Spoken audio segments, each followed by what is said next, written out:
मजबूरी। अपनी हवस में डूबा डायरेक्टर संजय दीवान अपने सामने बिना टी शर्ट के खड़ी जानवी को देखकर उसका दीवाना हो जाता है और उसे अपनी पैंट्स भी उतारने को कहता है। जानवी खुद को बहुत बुरी तरह से फंसा पाती है, लेकिन अपने सपने के चलते वो संजय के सामने हार जाती है। आंसुओं में डूबकर जानवी धीरे धीरे अपनी जीन्स पैंट भी उतार देती है। इस वक्त कहने को जानवी ने सिर्फ अंडरगारमेंट्स पहने हुए हैं, लेकिन इसके बावजूद भी संजय दीवान की वो काम वासना से भरी आंखें जानवी को पूरी तरह से बिना कपड़ों के देख पा रही हैं और उसकी आंखें सिर्फ और सिर्फ जानवी को लगातार घूरती जा रही हैं। और फिर अपने निगाहों से मन भर देखने के बाद संजय दीवान जानवी से कहता है, अब घूमकर एक चक्कर लगाकर दिखाओ मुझे। मैं पूरी तसल्ली के साथ तुम्हें देखना चाहता हूं कि मेरी एक्ट्रेस काव्या हर एंगल से कैसी नजर आती है। चलो स्टार्ट। अपनी आंखों में नमी लेकर जानवी धीरे धीरे गोल घूमती जाती है और हर एंगल से संजय की हवस भरी निगाहों का दंभ सहती जाती है। लेकिन फिलहाल इस वक्त उसके पास कोई और ऑप्शन भी नहीं है, क्योंकि उसकी मजबूरियां उसकी इज्जत के आगे शर्मसार है। वहीं जानवी को देखते हुए हल्की सी सिसकारी भरकर संजय कहता है, वाह क्या बात है, क्या बात है। और अब जरा थोड़ा मेरे नजदीक आओ। जानवी थोड़ा डरते डरते आगे जाती है। तभी संजय कहता है, आओ मेरे थाइस पर बैठ जाओ। जानवी चौंक कर पूछती है, जी सर? हाँ, सीन है ऐसा। चलो कम ऑन, आओ और आकर थाइस पर बैठो। आओ बैठकर दिखाओ कि कैसे बैठते हैं।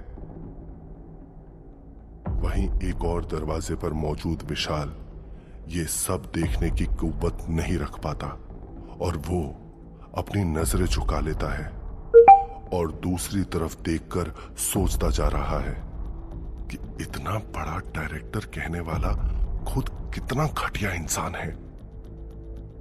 वही जानवी खुद की नजरों में गिरकर भी संजय दीवान की थाइस पर बैठ जाती है। वही संजय अपने कटर से भी ज्यादा गंदे हाथों से जानवी की पूरी बॉडी पर अपने हाथ फेरने लगता है और लुक टेस्ट का नाम देकर अपने उन्हीं हाथों से जानवी के शरीर का हर हिस्सा नापने लगता है और वो कहता जा रहा है, देखो जानवी, हम दोनों को एक दूसरे के नजदीक आना ही होगा। जब तक एक डायरेक्टर और एक एक्टर की बॉन्डिंग अच्छी नहीं हो जाती ना, तब तक किसी भी फिल्म का कोई कैरेक्टर निखर कर बाहर नहीं आ पाता है।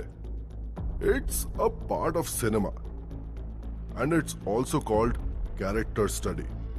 हर एक्टर को ऐसा करना ही पड़ता है। इस तरह से तुम धीरे धीरे कैरेक्टर के आर्क को समझने लगोगे। कैरेक्टर को कैसे बात करना है, उसके चलने का स्टाइल कैसा है, उसका बॉडी लैंग्वेज, सब कुछ। कोई टॉप की एक्ट्रेस एक दिन में नहीं बन जाता। उसे शुरू से लेकर ही ये सब करना पड़ता है, सीखना पड़ता है। फिर चाहे वो मानसी कपूर हो या फिर परी तनेजा हो। और इतना कहते हुए प्यार से हाथ फेरते हुए संजय दीवान कहता है, एक काम करो, ये जो कुछ भी पहना हुआ है ना, इसे भी उतार दो। I want to look at you without any obstruction. वहीं ये सुनकर जानवी बौखला जाती है और संजय दीवान से हटने की कोशिश करते हुए कहती है, नहीं सर नहीं, मैं ऐसा नहीं कर सकती। वहीं विशाल ये सुनकर अपनी मुट्ठियां बींचने लगता है। वो गुस्से में बेकाबू हो जाता है, लेकिन इस वक्त चाहकर भी वो कुछ नहीं कर सकता, क्योंकि ये सब कुछ काफी पहले हो चुका है और इन्हें सिर्फ मायूस होकर देखा जा सकता है। वहीं जानवी को अपने सामने मुंह खोलकर ना कहता सुनकर संजय दीवान गुस्से में आ जाता है।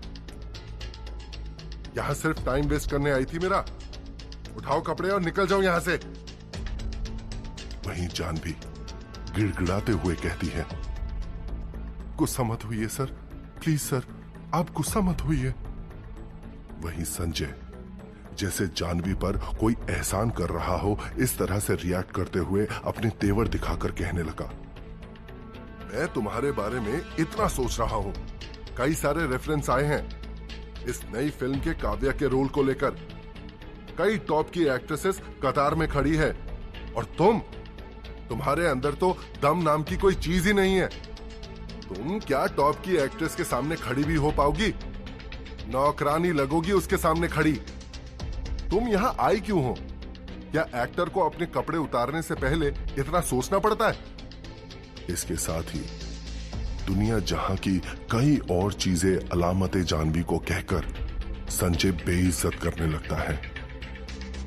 आखिर में जानवी कहती है, नहीं सर, मैं उतार रही हूं अपने कपड़े, मुझे बस ये रोल चाहिए, मुझे हर हाल में ये रोल चाहिए। और वही जानवी एक एक करके अपने बदन पर मौजूद अंडरगारमेंट्स उतारने के साथ ही संजय दीवान पूरे 80 के दशक के विलेंस की तरह जानवी के पूरे बदन पर अपनी गंदी निगाहें फेरते हुए कहता है, वैसे फिगर अच्छी है। इतना कहते कहते संजय धीरे धीरे जानवी को उस बड़े से 8 बाय 10 के मखमल के बिस्तर पर धकेल देता है। जानवी अपनी इज्जत को बचाने के खातिर कुछ भी नहीं बोल पाती।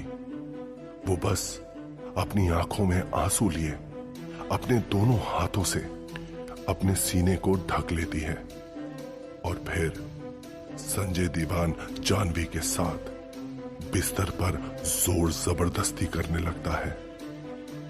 ना जाने ऐसा उसने पहले भी कितनी सारी लड़कियों के साथ किया होगा, लेकिन इतना उसे जरूर मालूम है कि उन सभी में जानवी सबसे ज्यादा खूबसूरत और कमसिन है। जानवी के पूरे बदन पर अपने हाथ फेरते हुए संजय दीवान अपने एक एक करके सारे कपड़े उतारने लगता है और वही जानवी बार बार संजय को मना करती जाती है, गिड़गिड़ाती जाती है, सर प्लीज ऐसा मत कीजिए मेरे साथ, सर प्लीज।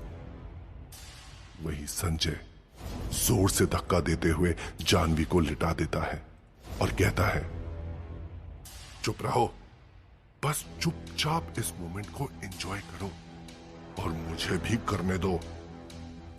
वहीं दरवाजे पर मौजूद विशाल की आंखों से आंसू बहते जा रहे हैं।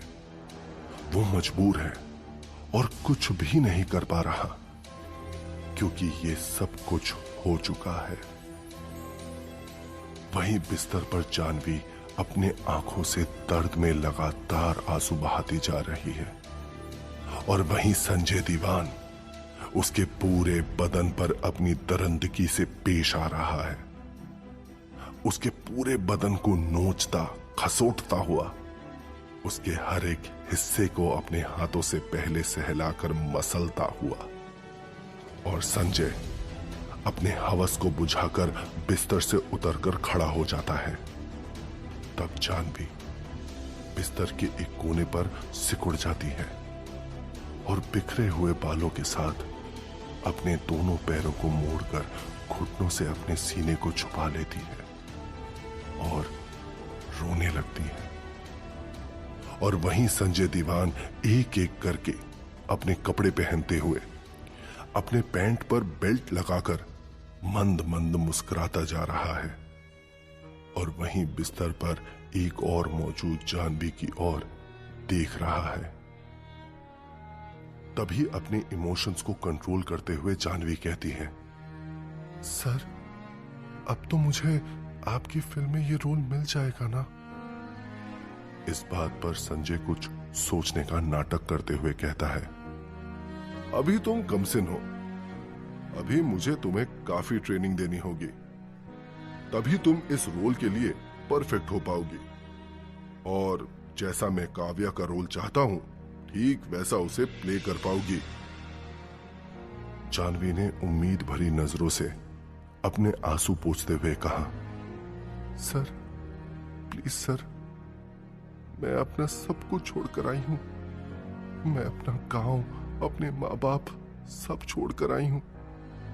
मुझे इस रोल की बेहद बेहद जरूरत है। मैं बहुत परेशानी से गुजर रही हूं। मेरे पास अब बिल्कुल भी पैसे नहीं बचे हैं। वहीं इस बात को पूरी तरह से नजरअंदाज करते हुए संजय कहता है, एक काम करो, यहां इस होटल में इस कमरे में रुको ना। ये कमरा साल भर मेरे नाम से बुक रहता है। यहां तुम्हें कोई तकलीफ नहीं होगी, बिंदास रहो। जो खाने का मन करे खाओ, बिल मेरे नाम का बनेगा। तुम मेरे नजदीक आई हो तो तुम्हें पूरा फायदा भी तो मिलेगा ना। वहीं ये सब सुनकर जानवी चुप हो जाती है और वहीं दोबारा से सीटी बजाते हुए अपनी मस्त चाल में संजय दीवान खुले हुए दरवाजे से गाना गुनगुनाते हुए एक सिगरेट जलाकर आगे बढ़ने लगता है और अपने पीछे रोती हुई जानवी को छोड़ देता है। वहीं ये सब कुछ हो जाने के बाद विशाल वापस से अपने डेस्क पर लौट आता है, लेकिन काम में उसका बिल्कुल भी मन नहीं लग रहा। उसका मन बार बार रह रहकर उस लड़की के बारे में ही सोचता जा रहा है जिसका नाम तक उसे नहीं पता। अभी विशाल ये सब कुछ सोच ही रहा होता है कि उसके डेस्क पर एक परछाई नजर आती है। विशाल उस परछाई को देखकर थोड़ा सहम जाता है और तभी उसे एक ठंडी हवा का झोंका महसूस होता है जो उसके आसपास किसी की मौजूदगी दर्ज करवाता है, लेकिन विशाल के सामने कोई नहीं आता। विशाल थोड़ा घबराते हुए पूछता है, कौन है? कौन है यहां? तभी विशाल को किसी औरत के हंसने की आवाज आती है और वो परछाई देखते ही देखते एक खूबसूरत आकृति में तब्दील हो जाती है। और वहीं ये आकृति पल भर में ही देखते एक खूबसूरत लिबास में सजी धजी मल्लिका शेखावत बन जाती है, जो उस वक्त एक टक अपने आंखों में आंसू लिए डेस्क पर बैठे विशाल को देख रही है। और विशाल अपनी एक जोड़ी नजरों में हैरत लिए अपनी मालकिन मल्लिका की तरफ देख रहा है। मल्लिका ने अपनी मुस्कुराहट की खुशबू बिखेरते हुए कहा, बस तुम्हारी यही बात तुम्हें औरों से अलग बनाती है। तुम्हारी यही बात तुम्हारे बारे में मुझे सोचने पर मजबूर करती है। तुम बेहद खास हो विशाल, तुम दूसरों से बेहद अलग हो। विशाल अपने आंसुओं को पोंछकर मल्लिका को देख रहा है। मल्लिका जो हमेशा की तरह खूबसूरत लग रही है, लाल सितारे जड़े कपड़ों में बिल्कुल परी जैसी। उसकी आंखों में चमक ऐसी है जिनमें किसी को भी डूब जाने का दिल करेगा। लेकिन विशाल इस वक्त डूबने को नहीं, उन अधूरी अपनी इच्छाओं को तड़पती आत्माओं की मुक्ति के बारे में सोच रहा है। वहीं मल्लिका प्रशंसा भरी नजरों से विशाल को देखकर कहती जा रही है, विशाल किस सोच में डूब रहे हो तुम, मुझे सब पता है। मैं जानती हूं तुम्हारी तकलीफ। तुम जो ये परेशान दिख रहे हो, ये तो इंसानों की तकलीफ भी नहीं है। सिर्फ मुक्ति तो तड़पती आत्माओं की तकलीफ है, लेकिन फिर भी तुम इन सभी आत्माओं के बारे में इतना सोच रहे हो। इसीलिए मुझे तुम पर इतना प्यार आता है। काश विशाल, काश कि मैं एक इंसान होती तो शायद मेरी और तुम्हारी एक मोहब्बत भरी जिंदगी होती। मेरी आत्मा हर बार बार तुम्हें देखकर सिर्फ यही एक बात सोचती है। विशाल ये सुनकर अपनी हैरान नजरों से मल्लिका की तरफ देख रहा है। उसे ये बातें सुकून भी दे रही हैं, लेकिन उसकी पहले ही एक माशूका है। उसकी मोहब्बत, उसकी जिंदगी की लाइफलाइन प्रिया। विशाल मल्लिका को समझाते हुए कहता है, मैं आपकी फीलिंग की कदर करता हूं, लेकिन आप सिर्फ मेरे लिए एक मालकिन हैं, मेरी बॉस। मैं आपसे मोहब्बत नहीं कर सकता। मेरी मोहब्बत, मेरी दुनिया, मेरी जिंदगी सिर्फ और सिर्फ मेरी प्रिया है, जो मेरी इस दुनिया में है, इंसानों की दुनिया में। इतना कहकर विशाल रजिस्टर पर संजय दीवान उससे जुड़ी हुई चीजों के बारे में पढ़ने लगता है, और वहीं मल्लिका अपनी उसी खूबसूरत सी मुस्कुराहट के साथ एक नजर और प्यार से विशाल को देखकर वहां से चली जाती है। लेकिन जाते जाते भी वो खुद से कहती है, विशाल देखना, एक दिन तुम्हें भी मुझसे मोहब्बत होकर रहेगी, और फिर तुम इंसान और आत्मा के बीच का फर्क भूल जाओगे, क्योंकि प्यार सिर्फ जज्बात देखता है। वहीं देर रात तकरीबन 3 बजे के करीब विशाल अपनी डेस्क पर चुपचाप बैठा हुआ है। तभी उसे होटल राजमहल में किसी के लड़ाई झगड़े की आवाज सुनाई देती है। विशाल ये चीख और चिल्लाने की आवाज सुनकर चौंक गया। उसे समझ में नहीं आया कि आवाजें कहां से आ रही हैं। तभी होटल राजमहल का दरवाजा धाड़ की आवाज के साथ खुला, जहां से तेज हवाएं आने लगी, और विशाल थोड़ा घबराते हुए अपने आप दरवाजे की ओर बढ़ने लगा। उसने सुना कि ये चिल्लाने और चीखने की आवाजें दरवाजे के बाहर से ही आ रही हैं। उस वक्त एक लड़का और एक लड़की आपस में बुरी तरह से झगड़ा करते जा रहे हैं। क्या उसने तुम्हें फोर्स किया था ये सब करने के लिए? तुम्हारे हाथ पैर बांध दिए थे उसने? तुमने ये सब कुछ अपने मन से किया ना उसके साथ? लड़की ने कहा, मैंने ये सब मन से नहीं, अपनी मजबूरी से किया।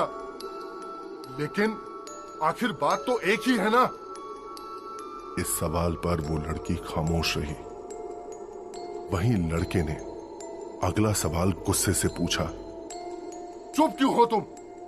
आखिर तुम्हारी ऐसी कौन सी मजबूरी हो गई थी जो तुम्हें यह सब करना पड़ा? सब तुम्हारी गलती है, उस संजय दीवान की नहीं। क्योंकि कई सारी लड़कियां हैं जिन्हें इस्तेमाल करके वो अक्सर ठिकाने लगा देता है। ऐसी लड़कियों की कोई कमी नहीं है उसके पास। और आज तुमने जानते बूझते हुए भी वही गलती की। सब कुछ तुम्हारे ऊपर था। तुम वो सब करती या नहीं करती, जिसे कहने में भी मुझे शर्मिंदगी महसूस हो रही है। और तुमने ये सब कर लिया। तुमने एक बार सोचा भी नहीं कि मैं हूं तुम्हारे साथ, तुम्हारा साथ देने के लिए। तुमने मेरी भी परवाह तक नहीं की। लड़की ने रोते हुए कहा, सॉरी विक्रांत, मेरे पास कोई और ऑप्शन नहीं था। तुम्हारे पास कोई जॉब, किसी रोल का कोई ऑफर भी तो नहीं है, ना ही कोई सोर्स ऑफ इनकम था जिससे हम कोई गुजारा कर पाते, कहीं अलग रह पाते। ना ही मैं अपने घर से निकलने के बाद तुम्हारे घर पर आ सकती थी। फिर बताओ मैं क्या करती? उस लड़के ने कहा, तुम कुछ भी कर सकती थी। तुमने आज जो भी किया वो तुम्हें नहीं करना चाहिए था, क्योंकि कि जब तक कोई लड़की हाँ नहीं कहती तब तक कोई लड़का उसे छू तक नहीं सकता। सॉरी, मैं तुम्हारे लिए कुछ नहीं कर सकता अब। लड़की रोने लगी। विक्रांत, अगर तुम भी मेरा साथ छोड़ दोगे तो मेरा साथ कौन देगा? अब तो मैं अपने माँ बाबा के पास भी लौट कर नहीं जा सकती। घर छोड़ने के बाद से ही वे दोनों मुझसे नाराज हैं। पर अब तुम भी मुझे एक्सेप्ट नहीं कर रहे। बताओ कहाँ जाऊं मैं?